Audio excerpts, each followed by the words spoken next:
CR Patil પણ આજે મતાધિકારનો ઉપયોગ કરવા માટે મતદાન કેન્દ્ર પહોંચ્યા હોવાના સમાચાર છે। સુરતમાં કેન્દ્રીય પ્રધાન સીઆર પાટીલ મતદાન કરવા પહોંચી ચૂક્યા છે। સીઆર પાટીલ પોતાના પરિવાર સાથે પહોંચી ચૂક્યા છે અને ત્યાં તે વોટિંગ કરશે। તો દિગ્ગજોનું આ મતદાન સીઆર પાટીલ કેન્દ્રીય પ્રધાન છે સાંસદ નવસારીથી, જે પોતે પણ મતાધિકારનો ઉપયોગ કરવા માટે मतदान केंद्र पर पहुंचा है।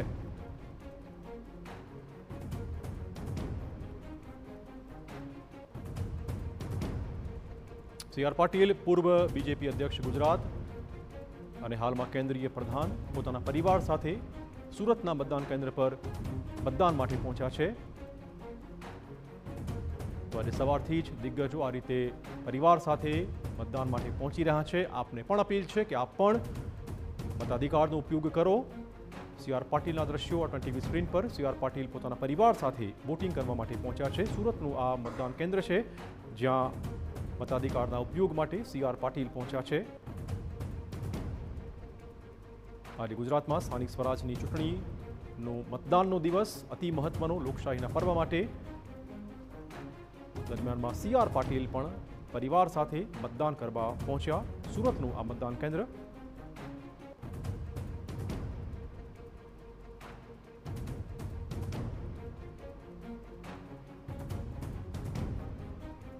तो आज सवारे 7 वागे मतदान शुरू थयुं, सांजे 6 वाग्या सुधी मतदान चालशे। અને એક ખૂબ સારી પરંપરા છે કે ત્યાર પછી પોતાના મોહલ્લામાં જઈને ત્યાં ખમણ અને ચા સાથેની જયાફત ઓળાવે છે અને એક પર્વ તરીકે ઉત્સાહના પર્વ તરીકે એને ઉજવતા હોય છે। મેં જોયું છે કે બહેનો પણ ઘરે પહેલાં બધાને કહે છે કે પહેલાં मतदान કરીને આવો પછી તમને ચા આપીશ। તો આ બહેનો પણ મતદાનમાં ખૂબ મોટો ભાગ ભજવી શકે છે અને એટલા જ માટે મારે બહેનોને પણ વિનંતી છે કે તમે પણ ચા પછી જ આપજો, પહેલાં મતદાનની નિશાની એમની જોઈ લેજો, ત્યાર પછી જ ઘરના લોકોને પણ ચા આપજો। યુવાઓને પણ મારી વિનંતી છે કે તમને મળેલા અધિકારનો ઉપયોગ તો તમે કરો જ કરો, પરંતુ તમારા ઘરના વડીલો સહિત દરેક સભ્યએ મતદાન કર્યું કે નહીં એની પણ ચિંતા કરો। મતદાન માટે સૌ ભાઈ બહેનોને વિનંતી છે કે એમણે સિનિયર સિટીઝનને મદદ કરીને પણ મતદાન કરાવવું જોઈએ છે। મારી સિનિયર સિટીઝનોને પણ વિનંતી છે કે તમે વર્ષો સુધી મતદાનના અધિકારનો ઉપયોગ કર્યો છે, આ લોકશાહીને તમે મજબૂત કરી છે, પણ તમે ભલે સિનિયર સિટીઝન થયા છો, થોડી અવસ્થા વીક પણ હશે, નબળી પણ હશે, પણ છતાં પણ મતદાન માટે નીકળશો તો બાકીના લોકોને પણ પ્રેરણા મળશે અને બાકીના એના કારણે ટકાવારીમાં ખૂબ મોટી વૃદ્ધિ જોવા મળશે। એવી મારી આપના માધ્યમથી સૌ ભાઈ બહેનોને યુવાઓ। તો સીઆર પાટીલે પણ તમામ મતદારોને વધુમાં વધુ મતદાન કરવાની અપીલ કરી છે।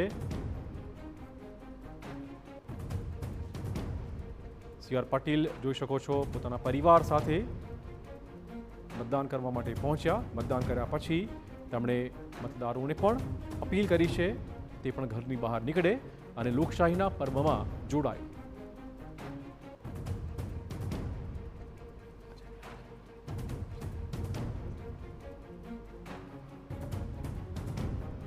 तो मताधिकारનો ઉપયોગ કરતા સીઆર પાટીલ અગાઉ તેમણે મતદારોને અપીલ કરી તે ઘરની બહાર નીકળે।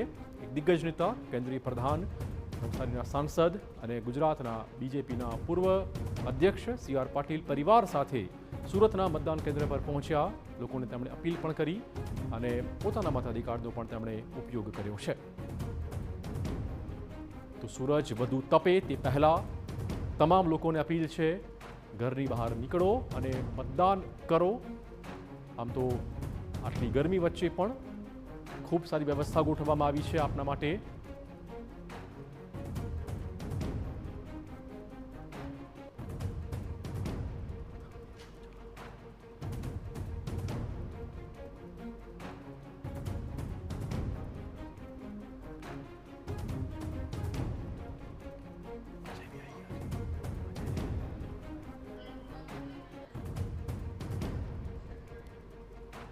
સીઆર પાટીલ મતદાન કરી રહ્યા છે। ગુજરાતમાં આજે સ્થાનિક સ્વરાજની ચૂંટણીનો માહોલ, વોટિંગનો દિવસ છે આજે।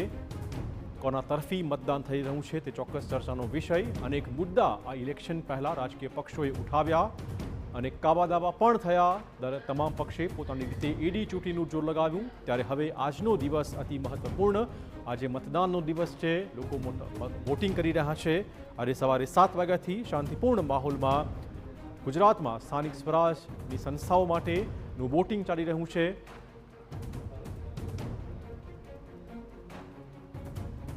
સી.આર. પાટીલે પણ મતાધિકારનો ઉપયોગ કર્યો છે। સુરક્ષાનો ચાંપતો બંદોબસ્ત।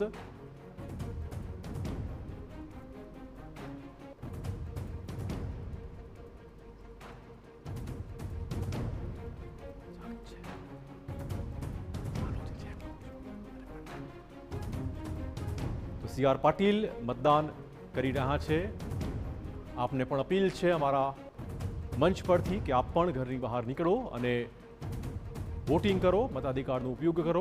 જે આંકડાઓ સામે આવ્યા છે આપણે કહી દઈએ। 9 વાગ્યા સુધીમાં જે આંકડાઓ સામે આવ્યા છે, અમદાવાદમાં લગભગ 10% વોટિંગ થયું છે, સુરતમાં 10%, રાજકોટમાં 9%, વડોદરામાં 9%, ભાવનગરમાં પણ 8%ની આસપાસ વોટિંગ, વાપીમાં 9%, મોરબીમાં 10%ની આસપાસ, મહેસાણામાં પણ 10%ની આસપાસ વોટિંગ થયું છે।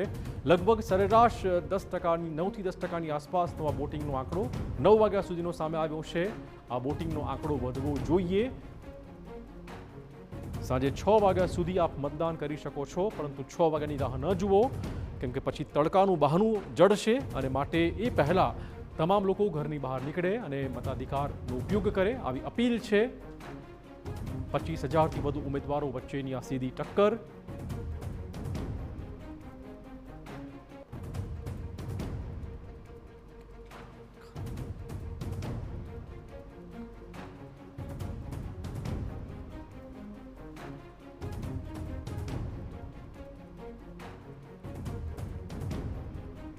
તો લગભગ 9થી 10%નો આંકડો સામે આવી રહ્યો છે।